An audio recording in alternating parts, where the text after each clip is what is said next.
Lama ngilang, Malaysia main lagi. Arsenal siapkan 100 juta euro untuk Kudus.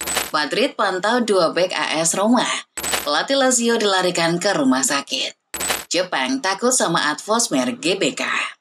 Sebelum kita sajikan berita sepak bola terbaru dan terkini, Football Lovers bisa subscribe dan nyalakan lonceng lebih dulu agar tak ketinggalan konten terbaru dari Starting 11 News. Kaos spesial dari Starting 11, merchandise edisi Timnas Day. Klik link di deskripsi untuk pre-order ya.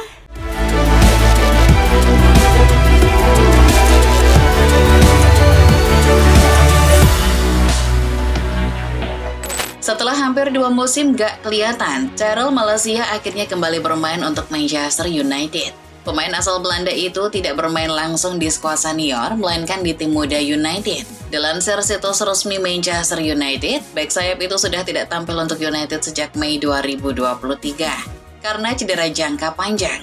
Namun tadi malam, ia sudah kembali di lapangan bersama Manchester United U21. Malaysia tampil selama 45 menit saat United menang 4-1 atas Huddersfield. Momen ini menandakan bahwa laga comeback Malaysia di skuad utama semakin dekat. Masih seputar Manchester United, pelatih baru setan merah Ruben Amorim baru saja menyelesaikan agenda makan malam bersama Sir Alex Ferguson. Dilansir Daily Star, Amorim tidak mau mengabaikan sejarah dan apa yang sudah dilakukan oleh Fergie selama melatih MU.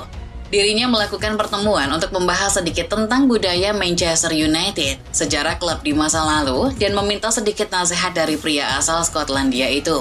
Di makan malam tersebut, Sir Alex juga ditemani oleh ex-kapten setan merah Roy Keane.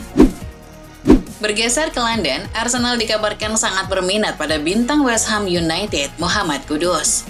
Mikel Arteta menganggap Kudus bisa menambah daya gedor meriam London.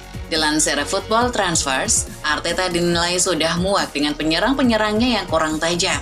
Maka dari itu, ia ingin menambah satu pemain yang berjiwa menyerang lagi. The Gunners pun telah menyiapkan dana besar sekitar 100 juta euro untuk mewujudkan transfer itu. Ini tinggal melakukan pendekatan secara konkret saja karena sang pemain kabarnya terbuka dengan tantangan baru. Masih dari Inggris, Brighton baru saja melakukan pemecatan besar-besaran di sektor scouting. Kabarnya itu adalah permintaan langsung dari sang pemilik klub, Tony Bloom. Menurut Football 365, Bloom memecat sebagian besar staf scoutingnya dalam usaha untuk tetap selangkah lebih maju dari para pesaing mereka. Bloom kurang puas dengan kinerja tim scouting yang terkesan lambat dan kurang jitu dalam menjaring pemain. Dirinya lebih percaya pada sistem dan aplikasi yang ia miliki ketimbang harus memasrahkan tugas itu ke orang lain. Bergeser ke Spanyol, Real Madrid kabarnya kembali menambahkan 2 nama bek baru sebagai opsi di bursa transfer Januari nanti. Menariknya, kedua nama itu muncul dari salah satu klub yang sama, yakni AS Roma. Dilansir Madrid Universal, manajemen El Real telah mengantongi nama Evan Dika dan Mario Hermoso. Klub memantau dengan cermat perkembangan dan kondisi kedua pemain. Sebagai bek tengah, Dika bisa menjadi rekrutan yang berguna bagi Real Madrid karena fisik dan atletisnya yang dimilikinya. Sedangkan Hermoso adalah bek yang punya segudang pengalaman di sepak bola Spanyol dan merupakan seorang alumni Castilla.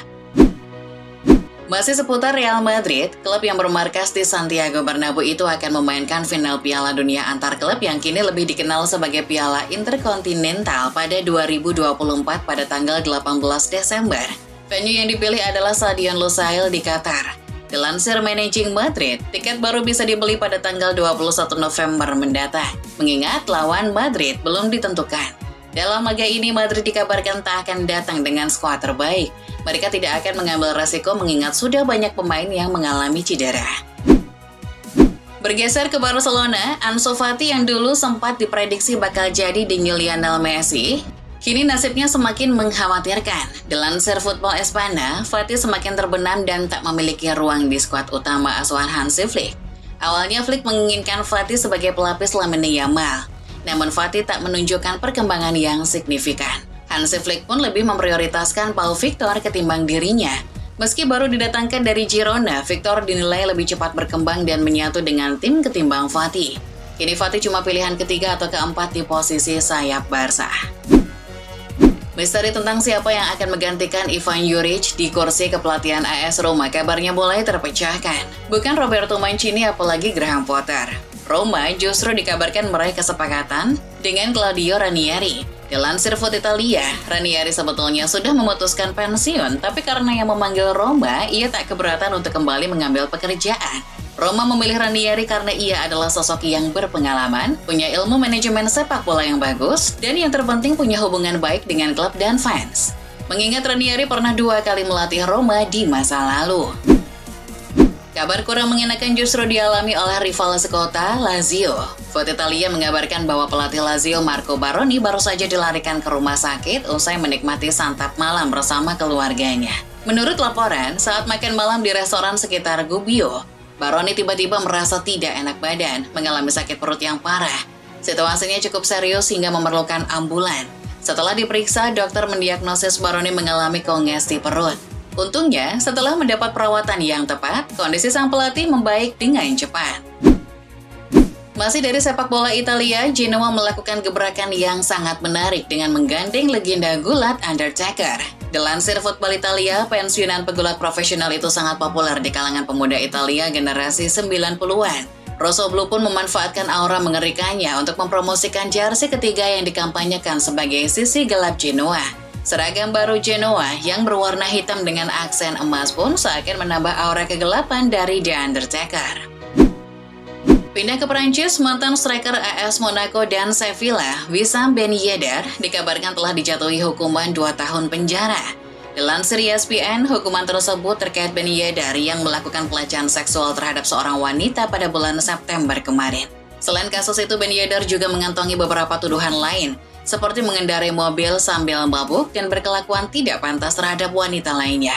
Ben Yedder bersyukur hanya akan menjalani hukuman selama 2 tahun, karena tuntutan awalnya adalah 10 tahun penjara. Kisah unik lain juga dialami oleh pemain berusia 22 tahun asal Swiss bernama Sylvain Warner. Pemain yang kini membela Blaues Linz itu memutuskan untuk pensiun dini dengan alasan agama. Dilansir Football, Sylvain ingin menekuni agamanya dan itu membutuhkan komitmen serta waktu di akhir pekan. Ia mengatakan, "Saya ingin mengikuti Yesus Kristus dan hari istirahat menurut Alkitab telah menjadi penting bagi saya. Sebagai seorang profesional, ini berarti bahwa saya tidak ingin bermain sepak bola secara komersial pada hari Sabtu lagi." Kebetulan gereja Sylvain melakukan ibadah pada hari Sabtu, yang mana itu bertepatan dengan pertandingan liga. Jadi ia memutuskan untuk melepas karir sepak bolanya demi bisa beribadah dengan tenang. Beralih ke Amerika, ada kabar duka dari salah satu pemain MLS, Marco Angulo, yang sedang naik daun bersama timnas Ekuador dan FC Cincinnati, dikabarkan meninggal dunia dalam insiden kecelakaan mobil. Dilansir The Athletic, pemain yang baru berusia 22 tahun itu mengalami cedera kepala yang serius dan paru-paru yang memar sehingga mengalami koma. Dirinya dilaporkan meninggal usai tak bisa bertahan dari luka-luka yang ia terima. Cincinnati pun mengucapkan dukungan dan belasungkawa kepada pihak keluarga yang ditinggalkan. Beralih ke kabar sepak bola tanah air, jelang melawan Indonesia, Jepang dikabarkan mulai was-was dengan keberadaan fans Indonesia. Dilansir Sport Detik, hal itu diungkapkan oleh sang pelatih Hajime Moriyasu. Dirinya paham betul ngerinya atmosfer di Gelora Bung Karno.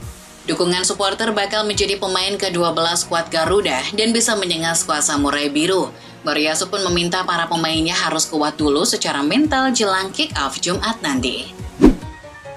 Sementara itu, dari sisi Indonesia, Egy Maulana Fikri menganggap laga ini sebagai ajang balas dendam.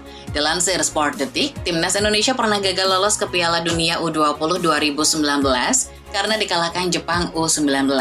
Egy pun mengusung misi revanche saat jumpa Jepang pada pekan ini. Kala itu Garuda Muda harus mengubur mimpi dalam-dalam untuk tampil di Piala Dunia U20 usai kalah 0-2 dari Jepang. Gol-gol Jepang dicetak oleh Shunki Higashi dan Taisei Miyashiro. Kebetulan di laga melawan Jepang nanti ada beberapa ex-Jepang U19, jadi ini adalah momen yang tepat bagi Egy. Manajemen Manchester United dikabarkan telah menghubungi Chelsea untuk menanyakan ketersediaan Christopher Nkunku.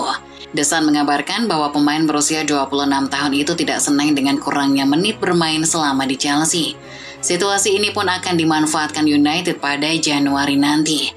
Pihak klub ingin menambahkan Nkunku sebagai pemain baru pertama di era Ruben Amorim. Enzo Maresca kabarnya terbuka untuk membiarkan sang pemain pergi.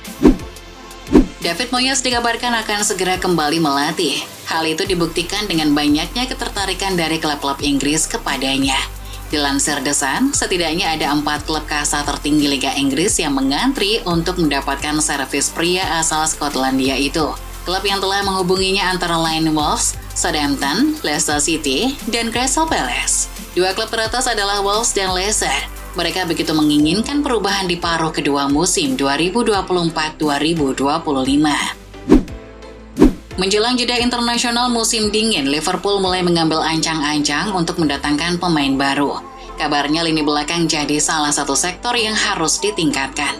Maka dari itu, menurut Sport Illustrated, The Reds dirumorkan sedang melakukan pendekatan dengan bek Nottingham Forest, Murillo.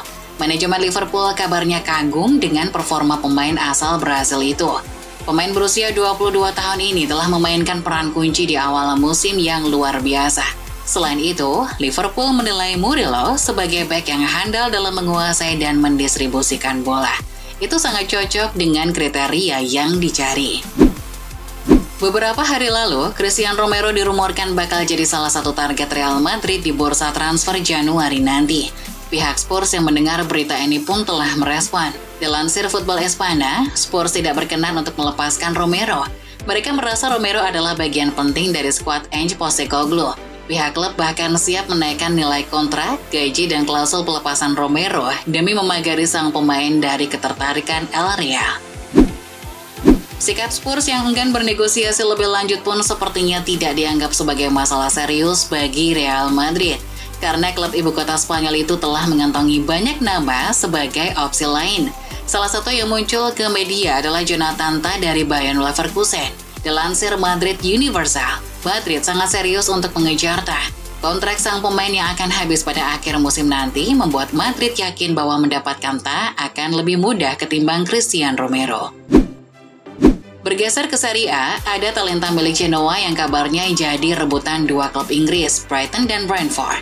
Dilansir Get Football News Italy, Morten Vriendrup yang berposisi sebagai gelandang telah menarik 2 klub asal Inggris tersebut. Vriendrup sendiri telah menjadi bagian penting tim Genoa sejak musim lalu. Saat ini Genoa mematok harga Vriendrup di angka 20 juta euro jika ada yang serius menginginkannya. Bergeser ke kota Milan, Foot Italia melaporkan bahwa performa yang tidak konsisten dari AC Milan telah memancing respon dari mantan pelatihnya Arrigo Sacchi. Pelatih legendaris Milan itu membela pelatih Milan sekarang Paulo Fonseca. Sacchi menekankan perlunya kesabaran dalam membangun tim yang solid, seimbang, dan selalu menang, sambil mengakui bahwa keajaiban tidak terjadi dalam semalam. Fonseca masih butuh waktu lebih untuk beradaptasi dengan pemain-pemain Milan yang kebanyakan adalah warisan dari pelatih sebelumnya. Masih dari Italia, Lecce baru saja menunjuk Marco Giampaolo sebagai pelatih kepala yang baru. Dirinya menggantikan pelatih sebelumnya yakni Luca Gotti yang dipecat pada tanggal 9 November kemarin. Dilansir Foot Italia, Marco Giampaolo telah menandatangani kontrak jangka pendek hingga akhir musim 2024-2025. Namun, manajemen Lecce mencantumkan klausul perpanjangan otomatis jika mantan pelatih Sampdoria itu bisa membantu tim terhindar dari degradasi. Jika Ruben Amorim melatih Manchester United, lantas siapa yang akan menggantikan di Sporting CP? Untuk itu, pihak klub asal Portugal itu tidak ambil pusing, seperti yang diwartakan oleh Goal.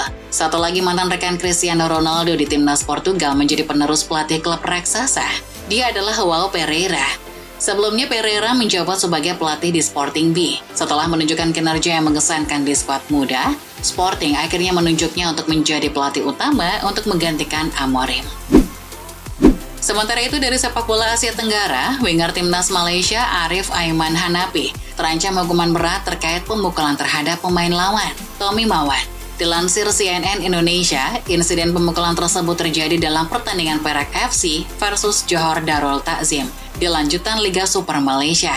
Di menit ke-84, Arif yang merasa dilanggar Tommy terlihat mengeluarkan gestur memukul lawannya tersebut. Kini Asosiasi Sepak Bola Malaysia atau FAM bakal ambil tindakan terkait pemukulan tersebut. Kabarnya, jika Arif terbukti bersalah, ia akan disanksi denda dan larangan bermain yang cukup lama. Ini sebuah kerugian, mengingat Arif sedang dipantau oleh klub Skotlandia Rangers.